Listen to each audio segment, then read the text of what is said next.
کہ ماہ رمضان تشریف لا چکے ہیں اور ماہ رمضان میں ہم خریداری بھی کرتے ہیں اور ہماری کوشش یہ ہوتی ہے کہ ہم وہ تمام اشیاء خریدیں جو ہمارے لیے حلال ہیں اور اپنے حلال کی کمائی سے وہ تمام چیزیں خریدیں. جیسے کہ آپ لوگ جانتے ہیں کہ اس وقت فلسطین پر اسرائیل کی طرف سے بربریت ظلم کی ایک داستان رقم کی جا رہی ہے.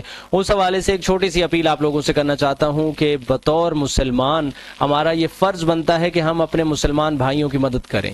اگر ہم ان کے پاس جہاد کرنے نہیں جا سکتے تو ہم اپنے گھر میں، اپنے ملک میں رہ کر، اپنے شہر میں رہ کر احتجاج کر سکتے ہیں، جہاد کر سکتے ہیں.